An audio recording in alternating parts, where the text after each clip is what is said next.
प्रतिफल के इस पूरे नियम को 3 भागों में बांटा गया है। उत्पादन वृद्धि नियम, उत्पादन समता नियम और उत्पादन ह्रास नियम। इन तीनों नियम को हम सामूहिक रूप से परिवर्तनशील अनुपातों का नियम भी कह सकते हैं। इस नियम का प्रतिपादन प्रोफेसर मार्शल ने किया था। आइए देखते हैं प्रोफेसर मार्शल और रॉबिन्सन की एक परिभाषा। प्रोफेसर मार्शल के अनुसार श्रम तथा पूंजी में वृद्धि सामान्यतया संगठन को अधिक श्रेष्ठ बनाती है, जिसके परिणाम स्वरूप श्रम तथा पूंजी की कार्यकुशलता में वृद्धि हो जाती है। श्रीमती जॉन रॉबिन्सन के अनुसार जब किसी प्रयोग में किसी उत्पत्ति के साधन से अधिक मात्रा का प्रयोग किया जाता है तो प्रायः संगठन में सुधार हो जाता है, जो साधनों व प्राकृतिक इकाइयों को अधिक कार्यकुशल बना देता है और इसलिए उत्पादन में वृद्धि करने के लिए साधनों की भौतिक मात्रा में अनुपातिक वृद्धि करने की आवश्यकता नहीं होती है। प्रोफेसर मार्शल की परिभाषा में हमने देखा कि किस प्रकार उत्पादन के साधनों में जब हम वृद्धि करते हैं तो उससे प्राप्त होने वाला उत्पादन किस स्तर तक बढ़ता है, समान होता है और फिर घटने लगता है। लगभग ऐसी ही धारणा इस पूरे नियम के बारे में रॉबिन्सन की भी रही।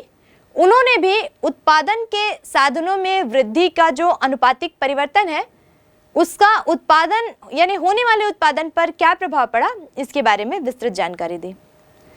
तो कुल मिलाकर उत्पादन के साधनों में वृद्धि करने पर उत्पादन में कुछ ना कुछ परिवर्तन तो होता है, चाहे वो बढ़े, समान रहे या फिर घटे।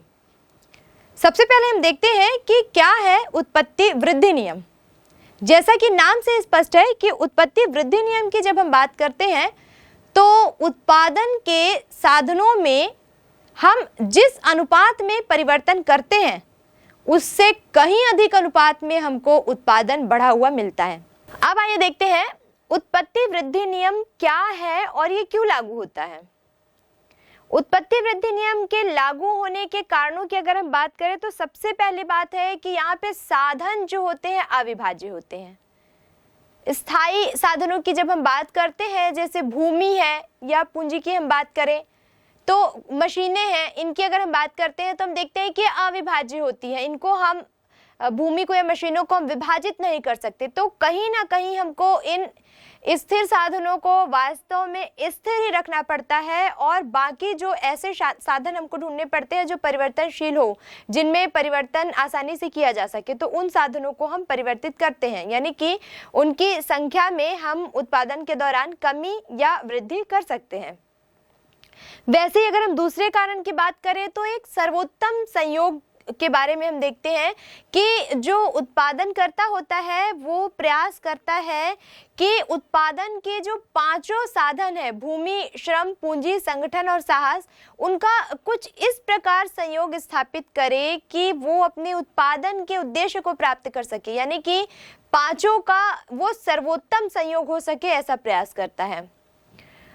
तीसरे इसके हम कारण की बात करें तो इससे हमको बड़े पैमाने की बचत प्राप्त होती है। अगर हम अन्य साधनों को स्थिर रखते हैं, श्रमिकों की संख्या में वृद्धि कर देते हैं, तो हो सकता है कि उत्पादन लागत बढ़नी ही चाहिए उत्पादन लागत, लेकिन उत्पादन लागत बढ़ाकर हम कहीं ना कहीं उत्पादन में भी वृद्धि करते हैं, तो यहाँ पर हमको बचत जो प्राप्त होती है उन्हें हम बड़े पैमाने की बचत कह सकते हैं। वैसा ही इसके अगले कारण की हम बात करें तो यहाँ पर नवीन तकनीकों का प्रयोग करने के कारण या सर्वोत्तम संयोग को प्राप्त करने के कारण कई बार कुछ नए नए वैज्ञानिक आविष्कार भी होते रहते हैं। ठीक उसी तरह देखा जाए तो श्रम विभाजन का लाभ यहाँ पर प्राप्त होता है। जब हम उत्पादन के अन्य साधनों को स्थिर रखते हैं और श्रमिकों की संख्या में हम वृद्धि करते हैं तो श्रमिकों को उनकी योग्यता, उनकी कार्यक्षमता के अनुसार अलग अलग काम का जब हम विभाजन करते हैं तो उनके अंदर जो योग्यता है उसका लाभ उत्पादक को मिल पाता है, यानी कि यहाँ पर श्रम विभाजन का लाभ भी प्राप्त हो सके, इस कारण से भी उत्पत्ति वृद्धि नियम लागू होता है। अब अगर हम बात करें कि इसकी सीमाएं क्या है, क्या दोष है इसके, तो हम देखते हैं कि सबसे पहली बात तो ये है कि जब उद्योगों का हम विस्तार करते हैं, उद्योगों के विस्तार के कंडीशन में कहीं ना कहीं उत्पत्ति ह्रास नियम लागू होता है, क्योंकि जब हम उद्योगों का विस्तार करते हैं तो वहां पर हम उत्पादन के अतिरिक्त इकाइयों का प्रयोग करते हैं। कई बार हम अन्य साधनों को स्थिर रखकर किसी एक में परिवर्तन करते हैं यानी कि वृद्धि करते हैं, और कई बार हम पूरा का पूरा पैमाना ही परिवर्तित कर देते हैं यानी कि पांचों साधनों में हम वृद्धि कर देते हैं।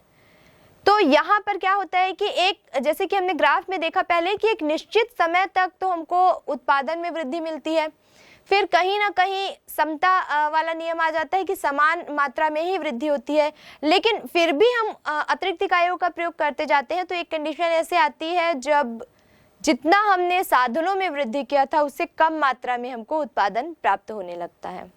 तो ये एक इसका दोष है। दूसरी अगर हम बात इसकी सीमाओं की करें तो हम देखते हैं कि पूर्ति जब सीमित होती है, किसी भी साधन की पूर्ति जब सीमित होती है तो उस कंडीशन में उसकी उस वस्तु की कीमत उस समय बाजार में बहुत अधिक बढ़ जाती है। अब इसकी पूर्ति को बराबर करने के लिए या मांग के अनुसार उसको एडजस्ट करने के लिए कहीं ना कहीं उत्पादन बढ़ाना पड़ता है, और अगर उत्पादन बढ़ाना है तो वहां पर हमको इन परिवर्तनशील अनुपातों का नियम लागू करना पड़ता है। और अगर लागू करते हैं तो कहीं ना कहीं आगे चलकर फिर वही फर्स्ट पॉइंट वाली बात होती है कि उत्पादन बढ़ने के साथ साथ एक समय ऐसा आता है जब उत्पादन में कमी होने लगती है। तीसरी अगर हम इसकी सीमाओं की बात करें तो कई बार जब हम उत्पादन के अन्य साधनों को स्थिर रखते हैं और तकनीकों या मशीनों का प्रयोग करते हैं, अगर वे मशीनें पुरानी हैं तो कई बार ऐसा होता है कि जितना हमको आउटपुट नहीं मिल रहा है उससे ज़्यादा खर्चा हमको मशीनों की घिसावट या बनावट उनको रिपेयर कराने में लग जाता है। तो यहाँ पर भी कहीं ना कहीं नियम लागू नहीं हो पाता है। आइए इस पूरी प्रक्रिया को एक ग्राफ और टेबल के द्वारा और अधिक अच्छे से समझें। उत्पत्ति वृद्धि नियम की धारणा की व्याख्या करने के लिए हम इस तालिका का प्रयोग कर सकते हैं। इस तालिका में हम देखते हैं कि परिवर्तनशील साधनों की इकाइयों में उत्तरोत्तर वृद्धि का कुल उत्पादन, औसत उत्पादन और सीमांत उत्पादन पर क्या प्रभाव पड़ता है। जब हमने परिवर्तनशील साधन की एक इकाई का प्रयोग किया तो कुल उत्पादन 10 यानी कि औसत उत्पादन भी 10 और सीमांत उत्पादन भी 10 प्राप्त होता है। परिवर्तनशील साधनों की दूसरी इकाई का प्रयोग करने पर कुल उत्पादन 10 से बढ़कर 24 हो जाता है, यानी कि औसत उत्पादन अगर हम कैलकुलेट करते हैं तो 24 को जब हम 2 से डिवाइड करते हैं तो औसत उत्पादन हमको 12 मिलता है। और अगर हम सीमांत उत्पादकता की बात करें तो 10 माइनस 24, क्योंकि उत्तरोत्तर अतिरिक्त इकाई से जो हमको उत्पादन मिलता है वही सीमांत उत्पादन है, तो 10 माइनस 24 ये 14 हो जाता है।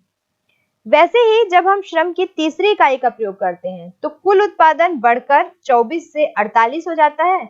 औसत उत्पादन यानी कि 48 को जब हम 3 से डिवाइड करते हैं तो 16 हो जाता है, और सीमांत उत्पादकता निकालने के लिए हम 24 माइनस 48 करते हैं तो सीमांत उत्पादकता 24 हो जाती है। इसी प्रकार जब हम श्रम की चौथी और पांचवी इकाई का प्रयोग करते हैं तो कुल उत्पादन 80 और उसके बाद 120 हो जाता है, औसत उत्पादन 20 और फिर 24 हो जाता है, और सीमांत उत्पादन 32 और 40 हो जाता है। यानी इस पूरी तालिका से एक बात तो स्पष्ट है कि जैसे जैसे उत्पत्ति के साधनों में वृद्धि की जाती है वैसे वैसे सीमांत उत्पादकता, कुल उत्पादकता और औसत उत्पादकता में वृद्धि होती है। इस पूरे तालिका के आंकड़ों को अगर हम देखते हैं तो स्पष्ट हो जाता है कि साधनों को जिस अनुपात में बढ़ाया जाता है उसकी तुलना में उत्पादन में कई गुना वृद्धि होती है। इसे ही हमने उत्पत्ति वृद्धि नियम की धारणा में पढ़ा था।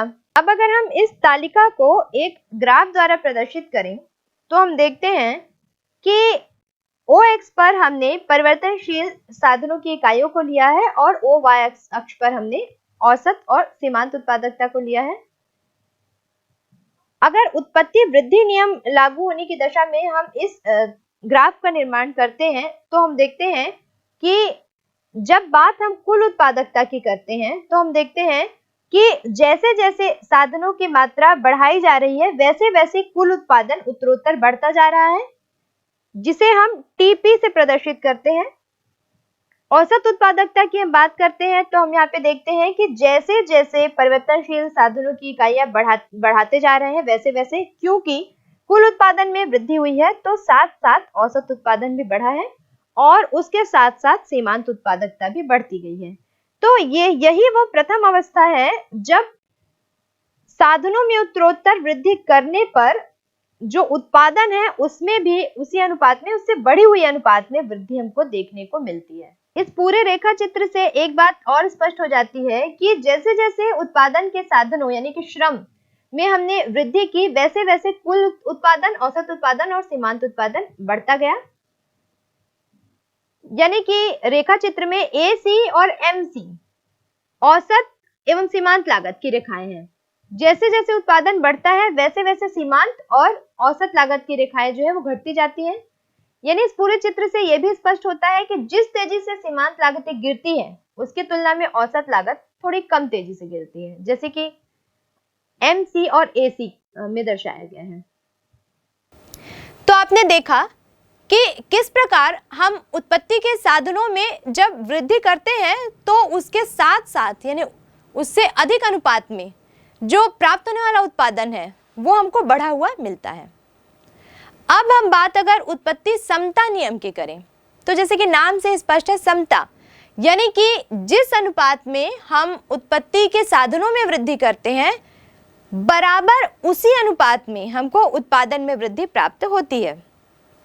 इस पूरी प्रक्रिया को आइए एक टेबल और ग्राफ के द्वारा और अधिक अच्छे से समझने का प्रयास करते हैं। प्रोफेसर स्टिगलर के अनुसार जब कभी भी उत्पादन साधनों को एक दिए हुए अनुपात में बढ़ाया जाता है तो उत्पादन उसी अनुपात में बढ़ता जाता है। प्रोफेसर मार्शल के अनुसार जब उत्पादन के समस्त साधनों में एक दिए हुए अनुपात में वृद्धि कर दी जाती है तो उत्पत्ति उसी अनुपात में बढ़ जाती है।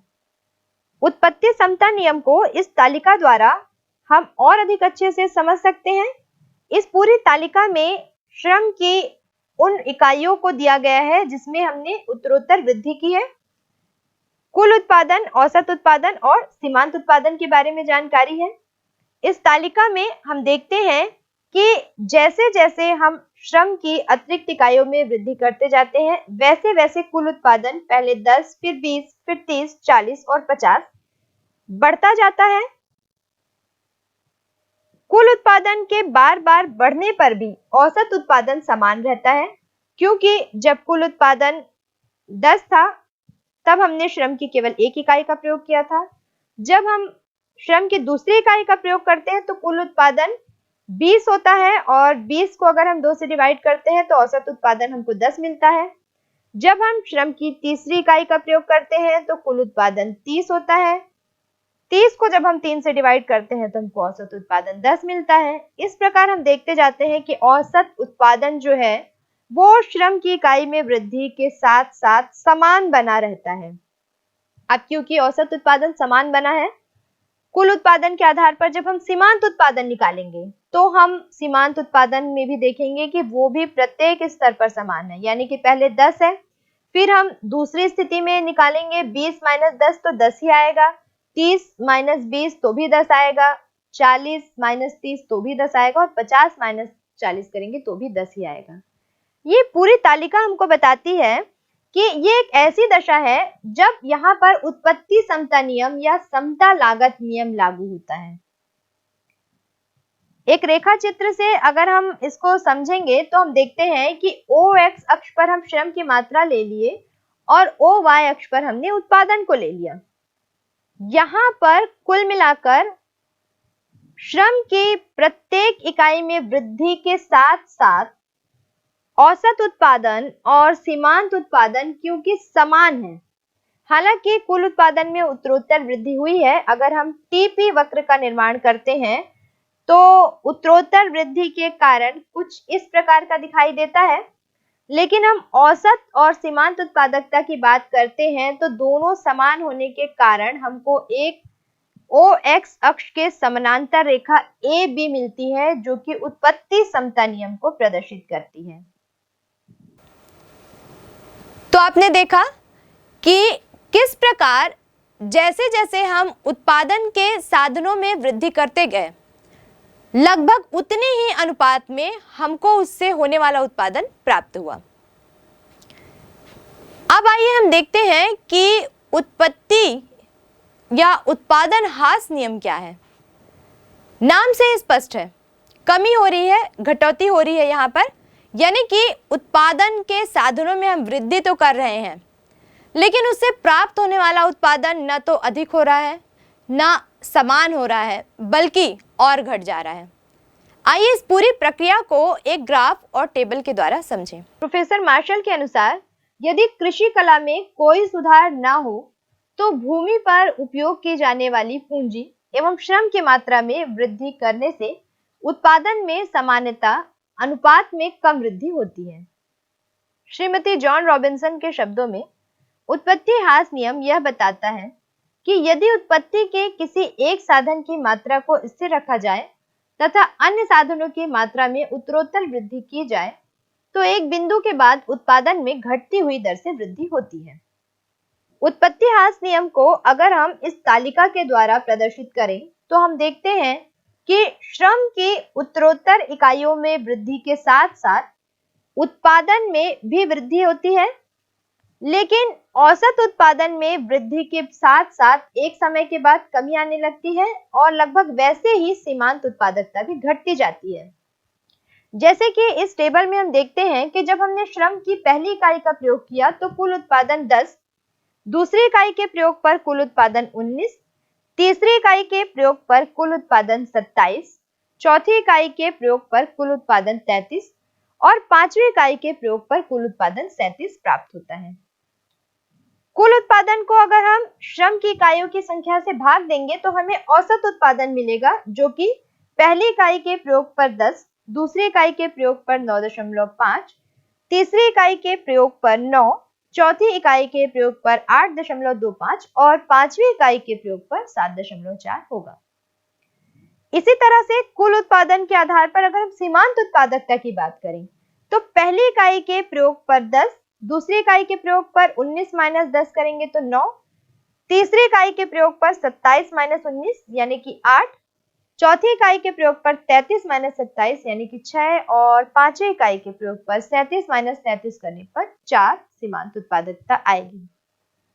यानी कि इस पूरी तालिका से एक बात तो स्पष्ट है कि जैसे जैसे हम श्रम की इकाइयों में वृद्धि करते जा रहे हैं, कुल उत्पादन, औसत उत्पादन और सीमांत उत्पादन घटते जा रहे हैं, यानी कि घटती हुई दर से प्राप्त हो रहे हैं, ऐसा भी हम कह सकते हैं। इसके आधार पर अगर हम एक रेखा चित्र का निर्माण करते हैं तो OX अक्ष पर हम श्रम की इकाइयां और OY अक्ष पर हम औसत और सीमांत उत्पादकता को रखते हैं। केवल औसत और सीमांत उत्पादकता के आधार पर अगर हम एक वक्र बनाएं तो हम देखते हैं कि किस प्रकार औसत उत्पादन में श्रम की इकाइयों को जैसे जैसे हम बढ़ाते जा रहे हैं वैसे वैसे उसमें कमी होती जा रही है। यानी पहली इकाई के प्रयोग पर औसत उत्पादन 10, दूसरी इकाई के प्रयोग पर 9.5, तीसरी इकाई के प्रयोग पर 9, चौथी इकाई के प्रयोग पर 8.25 और पांचवी इकाई के प्रयोग पर 7.4 हो जाता है। यहाँ पर हमको जो औसत उत्पादन वक्र यानी कि एपी वक्र जो प्राप्त होता है वो किस तरह से बाएं से दाएं नीचे गिरता हुआ दिख रहा है। अब जब अगर हम सीमांत उत्पादन वक्र की बात करें तो हम देखते हैं कि पहली इकाई के प्रयोग पर सीमांत उत्पादन 10, दूसरी इकाई के प्रयोग पर 9, तीसरी इकाई के प्रयोग पर 8, चौथी इकाई के प्रयोग पर 6 और पांचवी इकाई के प्रयोग पर कम होकर 4 हो जाता है। यानी कि यहाँ पर हमने एमपी जो मार्जिनल वक्र का हमने यहाँ पर निर्माण किया वो भी बाएं से दाएं नीचे गिरती हुई अवस्था में प्राप्त होता है, जो कि ये बताता है कि किस प्रकार अन्य साधनों को अगर स्थिर रखकर किसी एक साधन की उत्तरोत्तर इकाई में हम वृद्धि करते जाते हैं तो एक ऐसी स्थिति भी आती है जब औसत उत्पादन और सीमांत उत्पादन धीरे धीरे घटने लगते हैं। तो आपने देखा कि उत्पादन की इस पूरी प्रक्रिया में कई बार ऐसी दशा भी आ जाती है जब हम उत्पादन के साधनों में परिवर्तन तो करते हैं, यानी कि वृद्धि तो करते हैं, लेकिन फिर भी उससे प्राप्त होने वाला उत्पादन हमको घटती हुई दशा में प्राप्त होता है। अब अगर हम बात इनकी मान्यताओं की करें, उत्पत्ति ह्रास नियम की क्या मान्यताएं, किन मान्यताओं पर आधारित है ये, तो सबसे पहले हम देखते हैं कि उत्पादन की तकनीकों में परिवर्तन नहीं होता। ये इस मान्यता पर आधारित है कि हम उत्पादन के साधनों में तो परिवर्तन कर सकते हैं। भूमि की मात्रा को हम अगर दीर्घकाल की बात करें तो भूमि की मात्रा को हम बढ़ा या घटा सकते हैं, पूंजी को हम कम ज्यादा कर सकते हैं, श्रमिकों की संख्या में हम वृद्धि कर सकते हैं या कमी कर सकते हैं, लेकिन जो तकनीकें होती है, पहले भी हमने पढ़ा था कि जो विधियां होती है, उत्पादन की जो विधियां होती है वो परिवर्तनशील नहीं होती। अन्य साधनों में परिवर्तन करने के बाद हमको उन्हीं पुरानी तकनीक या विधियों का प्रयोग करना है। वैसे अगर हम इसके दूसरी मान्यता की बात करें तो हम देखते हैं कि कुछ साधनों को स्थिर रखकर, बार बार हमने इस पॉइंट्स को दोहराया कि उत्पत्ति के जब हम यहाँ पर परिवर्तनशील अनुपातों का नियम लागू करते हैं तो उत्पत्ति के अन्य साधन को स्थिर रखकर, यानी कि 5 साधनों में से बाकी सबको, चारों को स्थिर रखकर किसी एक में हम वृद्धि करते हैं। जैसे कि हमने पिछले उदाहरणों में देखा कि भूमि, पूंजी, संगठन और साहस में किसी प्रकार का परिवर्तन नहीं किया गया, लेकिन श्रमिकों की संख्या में हमने वृद्धि की। तो ये भी एक मान्यता है कि किसी एक में ही वृद्धि करना है, अन्य साधनों को स्थिर रखना है। साथ ही हम इसमें देखते हैं कि परिवर्तनशील इकाइयां जो होती है वो समरूप हो। जैसे हमने एग्जाम्पल देखा कि श्रमिकों की संख्या में वृद्धि करनी है, तो समरूपता हो, इस बात का भी ध्यान रखना चाहिए, यानी कि वो जो नए श्रमिक यहाँ लाए जा रहे हैं वो उसी योग्यता, उसी दक्षता के हों जिनका, जो श्रमिक पहले से ही वहां पर काम कर रहे हैं। तो समरूपता होनी भी जरूरी है। उसके बाद हम इसकी मान्यताओं की बात करें तो हम देखते हैं कि इनका ये जो नियम है इसका संबंध वस्तु के मूल्य से नहीं होता बल्कि मात्रा से होता है। जब हम उत्पादन में वृद्धि के साधनों को देखते हैं, उनकी गणना करते हैं, तो हम ये नहीं देखते कि पहले जिन श्रमिकों को हम पेमेंट करते थे वो 1 लाख रुपए के पेमेंट में वो सारे श्रमिक काम करते थे, अब हम 3 या 4 लाख रुपए अतिरिक्त पेमेंट करके और श्रमिक ला लें। हम देखते हैं कि मात्रा कितनी है। जैसे पहले 100 श्रमिक काम कर रहे थे तो अब 110 श्रमिक काम करेंगे, यानी श्रमिकों की मात्रा 10 श्रमिक एक्स्ट्रा उसमें आ जाएंगे। तो कहीं ना कहीं ये जो नियम है ये मूल्य पर नहीं आधारित है बल्कि मात्रा पर आधारित है। ठीक इसी प्रकार यहाँ पर उत्पादन के पूरे पैमाने को स्थिर मान लिया गया है, यानी कि दीर्घकालीन वाली जो अवस्था है उसको स्वीकार किया गया। ये मान लिया गया है कि कुछ जो परिवर्तनशील इकाइयां हैं सिर्फ उसमें परिवर्तन किया जा सकता है, बाकी पूरे के पूरे पैमाने को स्थिर माना जाएगा। तो ये तो थी इनकी मान्यताओं की बात। अब अगर हम देखें कि लागू क्यों होते हैं, ये जो उत्पत्ति ह्रास नियम है ये क्यों लागू होता है, क्या कारण है उत्पत्ति ह्रास नियम लागू होने के, तो हम देखते हैं कि पहले भी हमने देखा इसकी मान्यताओं में कि एक साधन को ही हम परिवर्तित करते हैं, बाकी जो साधन है वो यहाँ पर स्थिर रहते हैं। जैसे हमने अगर श्रमिकों की संख्या में परिवर्तन किया तो भूमि, पूंजी, संगठन, साहस को हमने स्थिर रखा हुआ था। तो ये भी एक कारण है कि इसलिए भी लागू होता है कि बाकी तो साधन स्थिर है, केवल एक अगर साधन में वृद्धि कर दी जाए तो बराबर मात्रा में उसी अनुपात में उत्पादन में भी वृद्धि हो जाए, ऐसा संभव नहीं होता है। दूसरा कारण इसका हम कह सकते हैं कि उत्पादन के जो साधन है वो सीमित होते हैं। हम प्रयास तो करते हैं उत्पादन के साधनों में वृद्धि करने में, लेकिन अल्पकाल में ही हम सब में वृद्धि कर दें, यानी कि पूरा का पूरा पैमाना ही चेंज कर दे, भूमि भी बढ़ा दें, पूंजी भी बढ़ा दे, संगठनकर्ताओं में भी वृद्धि कर दे, ऐसा संभव हो नहीं पाता है। साधन जो होते हैं बहुत सीमित होते हैं, किसी सबको स्थिर रखकर किसी एक आध में वृद्धि की जा सकती है। तो 5 साधनों में किसी एक में ही कुछ चेंजेस करना है, वृद्धि करना, बाकी सबको स्थिर रखना, ये भी कहीं ना कहीं कारण बनता है उत्पत्ति ह्रास नियम लागू होने का। वैसे अगर हम इसके तीसरे कारण की बात करते हैं तो हम देखते हैं कि साधन स्थानापन्न नहीं होते। अगर हम इन 5 साधनों को देखें तो हम भूमि को पूंजी से रिप्लेस नहीं कर सकते, स्थानापन्न नहीं है वो। या हम ये नहीं कह सकते कि पूंजी के बदले हम श्रमिक ज्यादा रख लें, या हम ये नहीं कह सकते कि संगठनकर्ताओं की संख्या कम है तो श्रमिकों को उससे एडजस्ट कर लें। 5 साधनों का हमने पहले भी देखा था कि अपने आप में एक अलग अलग महत्व है, कोई भी साधन एक दूसरे के स्थानापन्न नहीं है, यानी कि आपको जिस साधन की जरूरत है उसी को आपको लेकर यहाँ पर आना होगा। तो ये भी कहीं ना कहीं कारण बनता है। ऐसे ही हम इसके अगले कारण की बात करें तो उत्पादन की अमितव्ययताएं, यानी कि जब हम बहुत सारी इकाइयों का प्रयोग एक साथ करते, बहुत सारे साधनों का प्रयोग एक साथ करते हैं और जब हम 4 को स्थिर रखकर किसी एक में वृद्धि करते हैं तो जाहिर सी बात है कि पहले हम जो पेमेंट उनको करते थे, पहले जो हमारा उत्पादन का खर्च या लागत हमारी आती थी, जाहिर सी बात है कि अब वो बढ़ेगी। अब उत्पादन का जो लागत है पहले की अपेक्षा बढ़ जाएगा, तो कहीं ना कहीं अमितव्यय भी सिद्ध होता है। अब आइए देखते हैं कि ये उत्पत्ति ह्रास नियम उत्पादन के किन किन क्षेत्रों में लागू होता है। सबसे पहली बात अगर हम करें तो कृषि के क्षेत्र में ये लागू होता है। कैसे कि जब मनुष्य सबसे पहले जब खेती करना प्रारंभ करता है तो सबसे जो उर्वरा भूमि होती है उस पर वो खेती करने का प्रयास करता है। जब बहुत उर्वरा भूमि पर वो खेती करता है तो जितना वो उसमें लागत लगाता है उससे कहीं ज्यादा मात्रा में उसको उत्पादन मिलता है। धीरे धीरे जब उस भूमि की उर्वरता कम होने लगती है तो जितनी लागत उस भूमि पर लगाई गई रहती है उससे कम मात्रा में उत्पादन प्राप्त होने लगता है। तो कहीं ना कहीं कहा जा सकता है कि कृषि का जो व्यवसाय है वहां पर भी उत्पत्ति ह्रास नियम लागू होता है। दूसरी अगर हम इसके क्षेत्र की बात करें तो हम देखते हैं कि निर्माणी उद्योगों में भी उत्पत्ति ह्रास नियम लागू होता है। जाहिर सी बात है, चाहे वो निर्माणी उद्योग हो या कोई भी उद्योग हो, उत्पत्ति के जो 5 अनिवार्य साधन है उनकी जरूरत पड़ती है।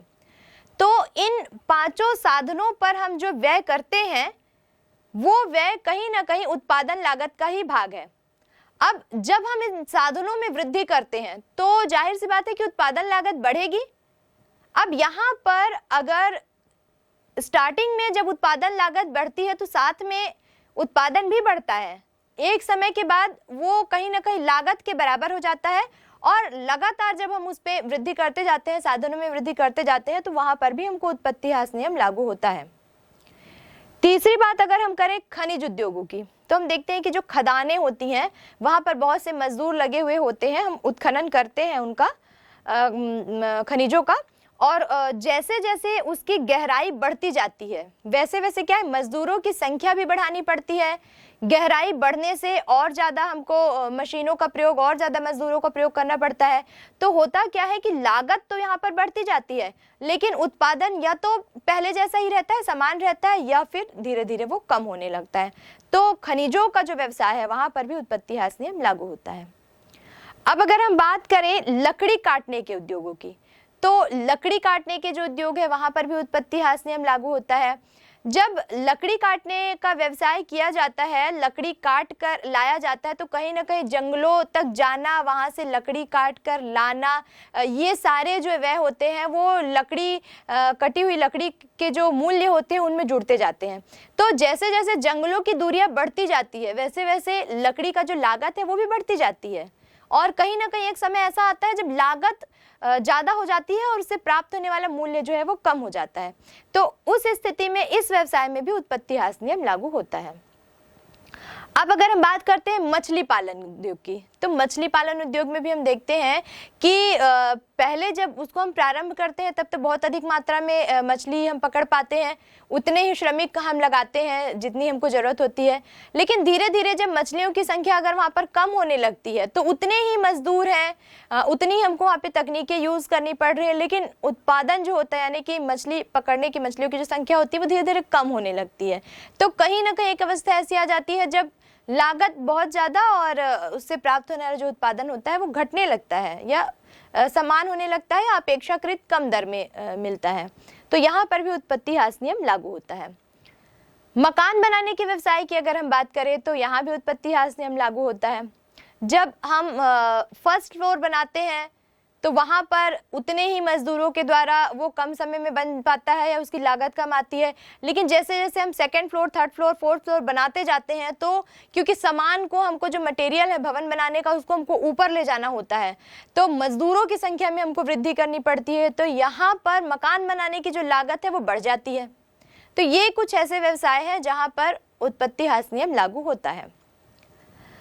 अब अगर हम इसके महत्व की बात करें कि उत्पत्ति ह्रास नियम का क्या महत्व है तो हम सबसे पहले देखते हैं कि ये उत्पादन के प्रत्येक क्षेत्र में लागू होता है, चाहे वो विनिर्माण संबंधी हो, मछली पालन, कृषि उद्योग से संबंधित हो, किसी भी प्रकार के उद्योग हो, सब जगह ऐसा होता है कि पहले उत्पादन के साधनों को बढ़ाने से उत्पादन में वृद्धि होती है, फिर वो वृद्धि के अनुपात में समान हो जाता है और उस समय भी अगर हम वृद्धि करते जाते हैं उत्पादन के साधनों में तो कहीं ना कहीं वो घटती हुई अवस्था में मिलता है। तो हम ये कह सकते हैं कि इसलिए भी महत्वपूर्ण है कि ये प्रत्येक प्रकार के उत्पादन के क्षेत्र में लागू होता है।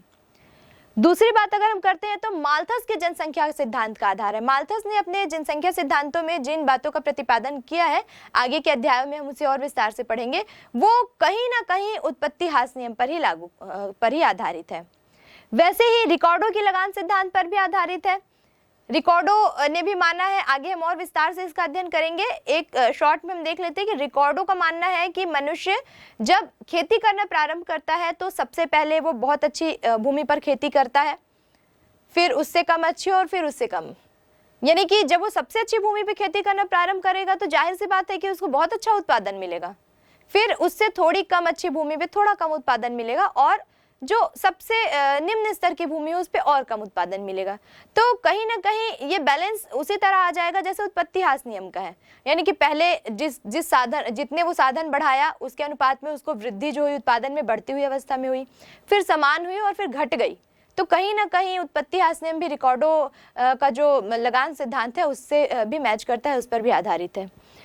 चौथे हम इसके महत्व की बात करें तो हम देखते हैं कि जीवन स्तर के निर्धारण में सहायक होता है। कहीं ना कहीं प्रत्येक मनुष्य का जो जीवन स्तर होता है, प्रत्येक मनुष्य जो सोचता है वो अपना स्तर इसी प्रकार निर्धारित करता है कि जो भी उसको आय प्राप्त हो रही है उससे वो अपने सबसे जरूरी आवश्यकताओं की पूर्ति करता है, फिर कम जरूरी और उसके बाद जो बहुत बिल्कुल जरूरी उसके लिए नहीं है, अगर पैसे बचते हैं तो उन आवश्यकताओं की भी वो पूर्ति करता है।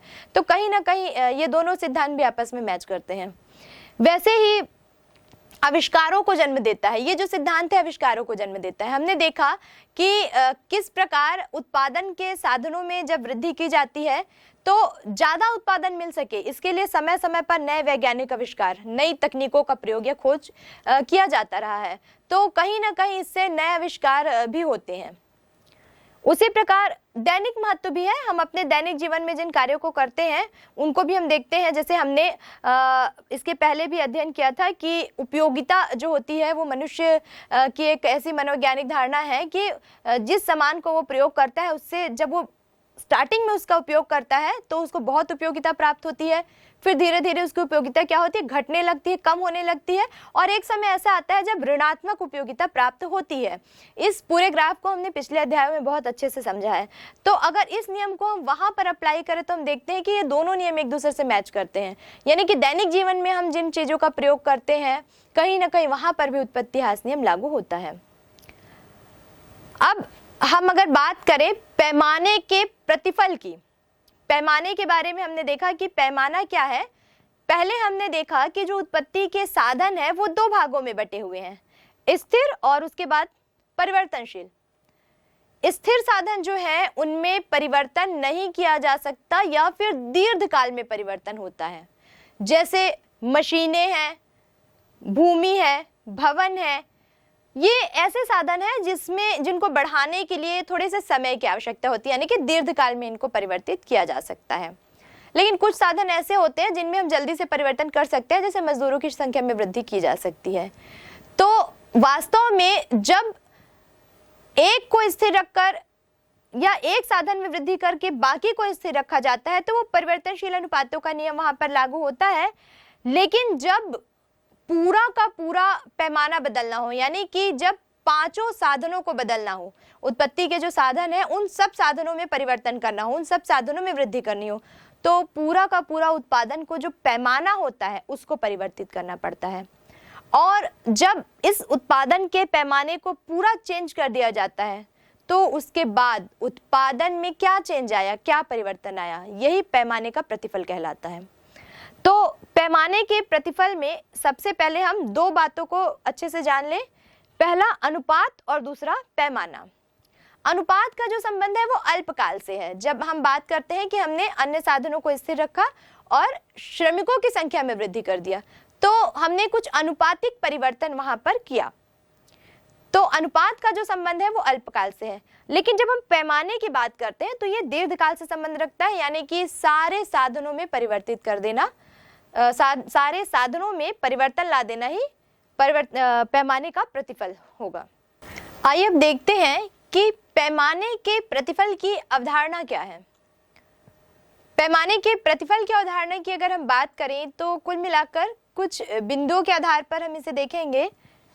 एक तो यहाँ पे ये देखा जाता है कि साधनों में जो हमने परिवर्तन किया है, यानी कि उत्पादन के साधनों में जो परिवर्तन किया है उसका उत्पादन पर क्या प्रभाव पड़ा है, क्योंकि ये पैमाने का प्रतिफल है, यानी कि किसी एक साधन की बात हम यहाँ पे ना करके उत्पादन में जितने साधन लगे हुए हैं सब में परिवर्तन की बात करते हैं।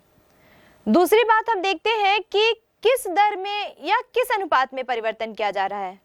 सभी साधनों में बराबर बराबर अनुपात में परिवर्तन किया जा रहा है या किसी अन्य अनुपात में। तीसरा बिंदु एक हम यहाँ पर देखते हैं कि अगर उत्पादन के साधनों में वृद्धि का अनुपात एक सा है तो क्या उत्पादन में भी उसी अनुपात में वृद्धि हो रही है। इस पूरे प्रतिफल के पैमाने के प्रतिफल की अवधारणा को हम 3 भागों में बांटकर इसका अध्ययन करते हैं, लेकिन उसके पहले हम आधुनिक अर्थशास्त्रियों द्वारा इस पैमाने के प्रतिफल की अवधारणा को किस प्रकार बताया गया है ये देखते हैं। आधुनिक अर्थशास्त्रियों के अनुसार अन्य बातें समान रहने पर दीर्घकाल में जैसे ही एक फर्म उत्पादन के सभी साधनों में वृद्धि करती जाती है, वैसे ही प्रारंभिक अवस्था में उत्पादन साधनों में की गई वृद्धि की दर की तुलना में अधिक दर से बढ़ता है। इसके बाद में यह साधनों में की गई अनुपातिक वृद्धि के समान अनुपात में बढ़ता है और अंत में यह साधनों में की गई अनुपातिक वृद्धि की तुलना में कम अनुपात में बढ़ता है।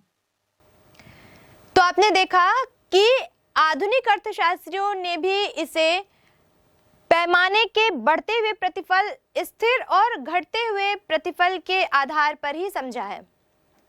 अगर हम पैमाने के बढ़ते हुए प्रतिफल की बात करें तो नाम से ही स्पष्ट हो रहा है कि बढ़ता हुआ प्रतिफल हमको प्राप्त होता है।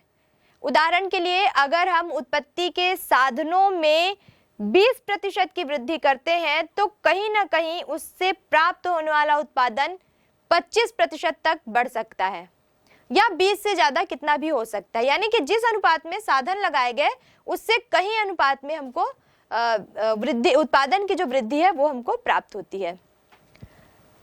क्यों होता है ऐसा, क्या कारण है? चैम्बरलिन ने बताया है कि शायद ये इस कारण से हो सकता है क्योंकि यहाँ पर जब हम उत्पादन के साधनों में वृद्धि करते हैं, यानी श्रमिकों की संख्या मान लीजिए अगर हम बढ़ाते हैं तो हमको कहीं ना कहीं श्रम विभाजन का या विशिष्टीकरण का लाभ भी यहाँ पर हमको प्राप्त होता है, या उत्पादन बढ़ाने के लिए हम विशिष्ट तकनीकों का प्रयोग करते हैं, शायद इसीलिए जो ये पैमाने का बढ़ा हुआ प्रतिफल है ये प्राप्त होता है।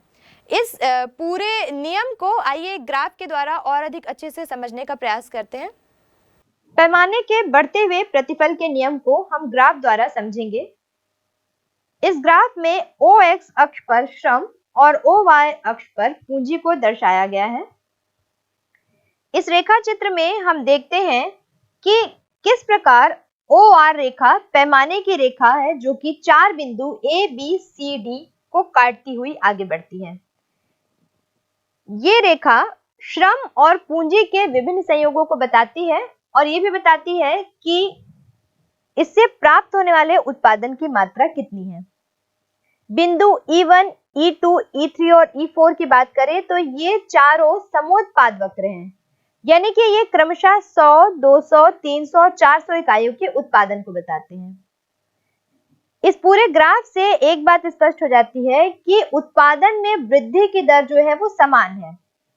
जैसे कि हम इस नियम के तहत पढ़ रहे हैं कि हमने साधनों में जितनी वृद्धि की है बिल्कुल उसी अनुपात में उत्पादन में भी वृद्धि हुई है, यानी कि अगर 100 इकाइयों का अगर हम वृद्धि करते हैं 100 इकाइयों के उत्पादन में तो उससे प्राप्त होने वाला उत्पादन भी 100 इकाइयों से बढ़ जाता है।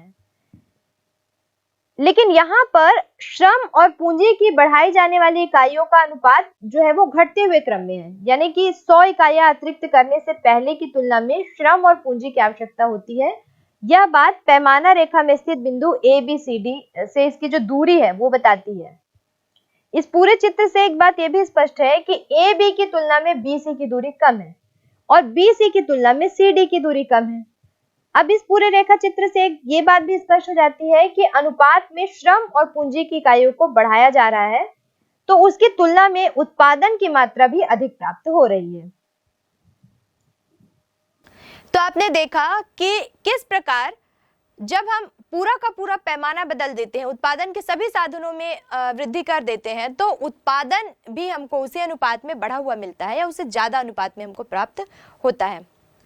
दूसरी अगर हम बात करें तो पैमाने के प्रतिफल का ये स्थिर अनुपात ये बताता है कि साधन में हम जितने प्रतिशत की वृद्धि करते हैं, उत्पादन के जो पांचों साधन है उसमें हम जितने प्रतिशत की वृद्धि करते हैं, एग्जैक्ट उत्पादन भी हमको उतना ही प्रतिशत बढ़ा हुआ मिलता है। यानी कि उत्पादन के साधनों में अगर हम 20% वृद्धि करते हैं तो उत्पादन में भी हमको पहले की अपेक्षा 20% की वृद्धि प्राप्त होती है। क्या कारण है, क्यों ऐसा होता होगा? शायद ये माना गया है कि सभी साधनों में समान अनुपातिक वृद्धि की गई, इसीलिए पहले की अपेक्षा अब उत्पादन में भी समान यानी उसी दर में वृद्धि प्राप्त हुई। आइए इस पूरी प्रक्रिया को एक ग्राफ द्वारा और अधिक अच्छे से समझने का प्रयास करते हैं। पैमाने के स्थिर प्रतिफल को अगर हम ग्राफ द्वारा देखें तो हम देखते हैं कि इस पूरे रेखा चित्र में ओ एक्स अक्ष पर श्रम और ओ वाई अक्ष पर पूंजी की इकाइयों को दिखाया गया है।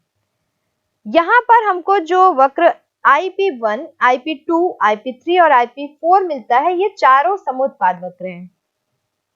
ये वक्र क्रमशः 100, 200, 300 और 400 इकाइयों की उत्पादन की मात्रा को दर्शाते हुए बनाए गए हैं। यहाँ पर जो QR रेखा है, ये पैमाने की रेखा है जो इन चारों बिंदुओं A, B, C, D को काटते हुए बनती है। ये जो बिंदु A, B, C, D हैं, ये बिंदु श्रम और पूंजी के संयोग से उत्पादन की भिन्न भिन्न मात्रा में क्या परिवर्तन हुआ है इसे बताते हैं। यानी कि इस पूरे चित्र से स्पष्ट है कि OR पैमाना रेखा पर A, B, C, D बिंदुओं की आपस में दूरियां एक समान है, जैसे कि हम यहाँ पे देख रहे हैं। यानी हम कह सकते हैं कि AB बराबर BC बराबर CD है। जैसे कि हम स्थिर प्रतिफल का नियम पढ़ रहे हैं, तो हम ये कह सकते हैं कि जिस अनुपात में उत्पादन के साधनों को बढ़ाया जाता है, ठीक उसी अनुपात में उत्पादन की मात्रा भी बढ़ती है। यानी कि यहाँ पर उत्पादन के क्षेत्र में पैमाने के स्थिर प्रतिफल का नियम लागू हो रहा है। तो आपने देखा कि किस प्रकार जैसे जैसे उत्पादन के साधनों में एक निश्चित अनुपात में, निश्चित प्रतिशत में वृद्धि की गई, एग्जैक्ट उतना ही उत्पादन में भी वृद्धि हमको मिला। इसी तरह जब हम घटते हुए प्रतिफल के नियम की बात करते हैं तो नाम से स्पष्ट है कि साधनों में जिस प्रतिशत में वृद्धि की गई है उससे घटे हुए अनुपात में हमको उत्पादन में वृद्धि मिली है। यानी कि साधनों में हमने 20% वृद्धि की, लेकिन जब उत्पादन मिला तो वो हमको पहले की अपेक्षा 10% घटा हुआ मिला। कहीं ना कहीं इसका एक कारण ये भी हो सकता है कि जैसे हमने पहले भी देखा उत्पत्ति ह्रास नियम क्यों लागू होता है कि वस्तुओं के कोई स्थान, जो साधन होते हैं इसमें पांचों साधन, उनके कोई आपस में कोई स्थानापन्न होते नहीं है। दूसरी बात, साधनों में हम कितना भी परिवर्तन कर दें लेकिन तकनीकों में हम कोई परिवर्तन नहीं कर पाते हैं। विधियां या तकनीक में कोई अनुपातिक परिवर्तन हो नहीं पाता है, वही विधियां वही तकनीक होती हैं। तो कहीं ना कहीं शायद ये सारे कारण हैं। अमितव्ययता भी एक महत्वपूर्ण कारण है कि जब हम उत्पादन के साधनों में वृद्धि करेंगे तो कहीं ना कहीं लागत तो बढ़ेगी, हो सकता है उस अनुपात में हमको उत्पादन ना मिले, तो यहाँ पर जो उत्पादन है वो घटते हुए दर से हमको मिलेगा। आइए इस जो घटता हुआ प्रतिफल का नियम है इसे एक रेखा चित्र द्वारा और अधिक अच्छे से समझने का प्रयास करते हैं। पैमाने के घटते हुए प्रतिफल को अगर हम रेखा चित्र द्वारा स्पष्ट करें तो हम देखते हैं कि रेखा OX अक्ष पर श्रम और OY अक्ष पर पूंजी की इकाइयां दी गई हैं। यहाँ पर जो चार वक्र हमको समुत्पाद वक्र मिलते हैं, IP1, IP2, IP3 और IP4, ये बताते हैं कि उत्पादन की जो मात्रा है वो क्रमशः 100, 200, 300 और 400 है। रेखा OR जो है वो पैमाना रेखा है जो कि पिछले ग्राफ की तरह ABCD चार बिंदुओं को क्रॉस करती हुई आगे बढ़ती है और ये बताती है कि श्रम एवं विभिन्न संयोगों पर अलग अलग उत्पादन की मात्रा क्या है। यानी कि इस चित्र को जब हम देखते हैं तो ये स्पष्ट हो जाता है कि AB से BC की जो दूरी है और B से CD की जो दूरी है वो अधिक है। यानी कि AB से BC की दूरी और BC से CD की दूरी अधिक है। इसका एक अर्थ ये भी है कि उत्पादन में अगर 100 इकाइयों की अतिरिक्त वृद्धि कर दी जाती है तो इसके लिए श्रम और पूंजी की अधिकाधिक इकाइयों का प्रयोग किया जा रहा है। या हम ये भी कह सकते हैं कि उत्पादन में पैमाने के घटते हुए प्रतिफल का नियम लागू हो रहा है। तो आपने देखा कि किस प्रकार हमने उत्पादन के साधनों में तो वृद्धि की, लेकिन फिर भी कुछ ऐसे कारण थे जिनके कारण उत्पादन में हमको उस दर से वृद्धि प्राप्त नहीं हो पाई। अब आइए देखते हैं कि हमने इसके पहले जो देखा यानी कि परिवर्तनशील अनुपातों का नियम, और अभी हमने देखा पैमाने का प्रतिफल, इन दोनों में कुछ सूक्ष्म अंतर है। कौन कौन से अंतर है वो? पहली अगर हम बात करें तो अब तक हमने इनके बारे में जो जाना उससे हम स्पष्ट रूप से एक अंतर निकाल सकते हैं कि साधनों के प्रतिफल यानी कि परिवर्तनशील अनुपातों का जो नियम है वो साधनों में अनुपातिक परिवर्तन की बात करता है, यानी कि ये कहता है कि अन्य साधन को स्थिर रखकर किसी एक साधन में अनुपातिक रूप से वृद्धि की जाए।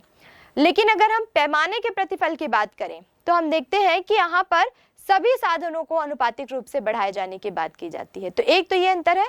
दूसरी अगर हम बात करें तो शुरू से हम देखते आए हैं इस अध्याय में कि जो परिवर्तनशील अनुपातों का नियम है, क्योंकि वो कुछ साधनों के परिवर्तन से ही संबंधित है और उन साधनों के परिवर्तन से संबंधित है जो परिवर्तनशील होते हैं, यानी अल्पकाल में जिन्हें परिवर्तित किया जा सकता है। तो हम ये कह सकते हैं कि परिवर्तनशील अनुपातों का जो नियम है वो अल्पकाल से संबंधित है और पैमाने के प्रतिफल का जो नियम है वो दीर्घकाल से संबंधित है। तीसरा अंतर हम एक ये देखते हैं कि साधन जो ये परिवर्तनशील अनुपातों का नियम जो है उसमें साधन जो है वो अनुपातिक रूप से बढ़ाए जाते हैं, कोई निश्चित अनुपात निर्धारित करके बढ़ाए जाते हैं। लेकिन अगर हम पैमाने के प्रतिफल की बात करते हैं तो वो जो अनुपात होते हैं वो स्थिर रहते हैं, यानी सभी में समान रूप से जो चेंजेस है, जो परिवर्तन है वो किए जाते हैं। वैसे अगर हम इसके एक और डिफरेंस की बात करें तो हम देखते हैं कि जो पैमाने के प्रतिफल, जो परिवर्तनशील अनुपातों के जो नियम है वो किसी एक साधन के परिवर्तन का प्रभाव पूरे उत्पादन पर डालते हैं, क्योंकि हमने देखा कि अन्य साधन को हमको स्थिर रखना है। लेकिन पैमाने के प्रतिफल का जो नियम है, क्योंकि नाम से स्पष्ट है कि पूरे के पूरे पैमाने को परिवर्तित करता है, यानी कि उत्पादन में जो परिवर्तन आया है वो इसलिए आया है क्योंकि उत्पादन के पूरे पैमाने में परिवर्तन कर दिया गया है। तो ये कुछ अंतर है इन दोनों में। तो अब तक हमने देखा कि किस प्रकार जब हम उत्पादन में वृद्धि करना चाहते हैं तो हम उत्पादन के साधनों में क्या परिवर्तन करते हैं, किस प्रकार से परिवर्तन करते हैं और उन परिवर्तनों के हमको क्या परिणाम मिलते हैं, कभी बढ़ा हुआ, कभी स्थिर और कभी उससे भी कम। तो ये सारे जो नियम हैं ये कहीं ना कहीं परिवर्तनशील अनुपातों के नियम और पैमाने के प्रतिफल के नियम को दर्शाते हैं।